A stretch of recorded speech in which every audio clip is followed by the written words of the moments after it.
শেহতীয়াকৈ শংকৰ সংঘত নীতি সংকীৰ্ণতা বিষয়ক বিতৰ্ক চলি থকাৰ মাজতে বৰহমপুৰত ঘটা এক ঘটনাই চকু কপালত তুলিছে সমগ্ৰ অঞ্চলবাসীৰ। গুৰুজনাৰ আদৰ্শেৰে প্ৰতিষ্ঠিত শংকৰদেৱ সংঘই সংকীৰ্ণ নিয়মৰ নামত স্বয়ং গুৰুজনাৰ কলাকৃষ্টি তথা সৃষ্টিৰাজিক অপমান কৰাৰ উঠিছে গুৰুতৰ অভিযোগ। শ্ৰীমন্ত শংকৰদেৱ সংঘৰ বৰহমপুৰ পাঞ্চজন্য আঞ্চলিক শাখাৰ ভকত বৈষ্ণৱৰ সিদ্ধান্তই বহু প্ৰশ্নৰ অৱতাৰণা কৰিছে।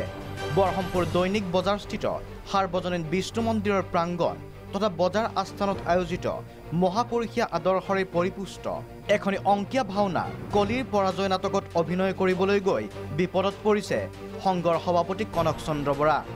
কনক চন্দ্ৰ বৰাই শৈশৱৰে পৰাই শংকৰদেৱৰ সৃষ্টিৰাজিক জীৱনৰ সাধনা হিচাপে লৈ আগবঢ়া এগৰাকী শংকৰী শিল্পী। স্থানীয় ৰাইজৰ একান্ত অনুৰোধক সন্মান জনাই কলিৰ ভাওত অভিনয় কৰিছিল কনক চন্দ্ৰ বৰাই। কেৱল বিষ্ণু মন্দিৰ প্ৰাংগণত অভিনয় কৰাৰ অপৰাধতে অৱহেলিত, অপমানিত আৰু সামাজিকভাৱে অপদস্থ হৈ মানসিকভাৱে ভাগি পৰিছে কনক চন্দ্ৰ বৰা।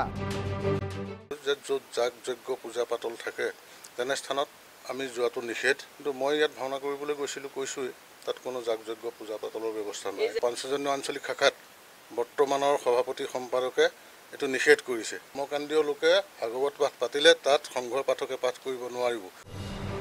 আঞ্চলিকৰ নিৰ্দেশ অনুসৰি প্ৰাথমিক পৰ্যায়ত এবাৰ শাস্তি হিচাপে সংস্কাৰী সেৱা কৰ্ম কৰি সমাজক মান্যতা দি আঁঠু লৈ ক্ষমা প্ৰাৰ্থনা কৰাৰ পাছতো পুনৰবাৰ আঞ্চলিক সভাপতি পদৰ পৰা পদচ্যুত কৰা হ'ল। 5 বছৰলৈ প্ৰাথমিক সদস্য হোৱাৰ যোগ্যতাও হেৰুৱাব লগা হ'ল।